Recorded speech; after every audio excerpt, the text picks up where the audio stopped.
It seems like everyone's catching up to the whole people with powers genre. So with that being said, it's been real, X-Men.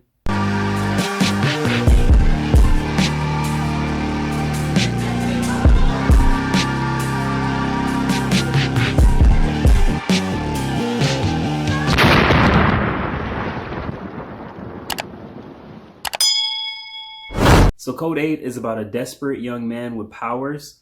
He's trying to help out his mom by any means, while also clashing with the police for petty crimes that he's committed along the way. I really like the gritty tone that it carried throughout the movie. Everyone's trying to make ends meet and do what they can just to get by in life. Since some people have powers and some don't, it would have been cool to see more of that world, maybe show a little more interactions between people with power and people without. They really only show it in the beginning of the movie, and I thought by adding more of it, it really would have added more layers to the overall film. Overall, this is a mutant heist movie, so it should keep you fairly entertained. It definitely feels like it's everyone's first day on the job because nothing goes according to plan at all. They don't really plot and plan the heist that much, and because of that, majority of their plans fail or just outright blow up. And it tends to be pretty sloppy. I feel like if you don't count the police, there's really no good guys in this movie. Everyone's definitely a criminal, and when you think about all the stuff they do, it's kind of hard to be on their side and root for them.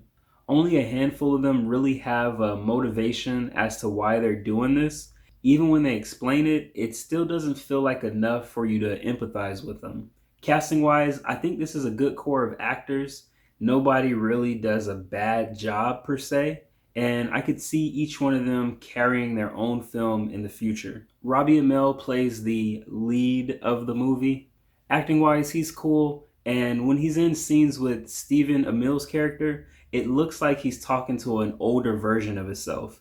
It's hard to tell that they're first cousins and not actual brothers. They look so much alike. Now, despite him being the main character, he seems to do a lot of following in this movie, and it never really feels like he takes the leadership role completely.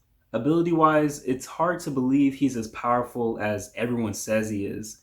When it's time for him to use those powers, he seems to have some performance issues and he can't really get things going right away. Kind of reminds me of a male version of Storm with all the delays that he has. I know his overall goal was to help his mom, but in the end, it seems to be kind of all for nothing and a waste of time. As I mentioned, Stephen Amell is in here as well, and he's actually my favorite character out of everyone. I never really got into the show The Arrow, so I'm not too up to date as to what he can do acting wise, but in here he seems to be very comfortable and natural. He definitely has that leadership quality, and he knows exactly what he wants throughout the movie. When it comes to abilities, I'd say he's meh. Sometimes it would be like he was using the Force, and other times it looked like he was passing gas through his hands.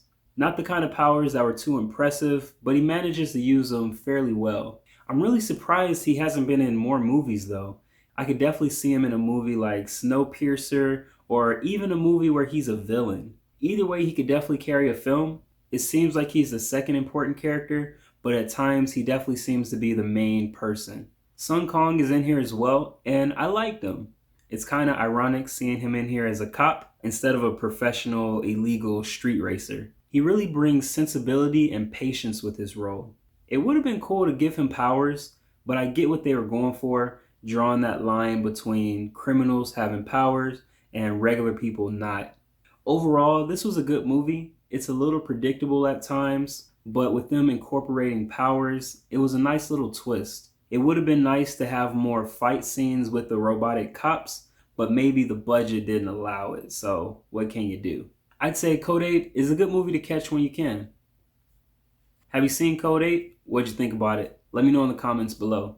Also, if you had the choice between being able to shoot electricity, using the Force, or having super strength, which one would you pick? For me, it would definitely be super strength. I want to be able to flex on them. As always, don't forget to subscribe, hit the notification bell, and attack the comment section. Peace.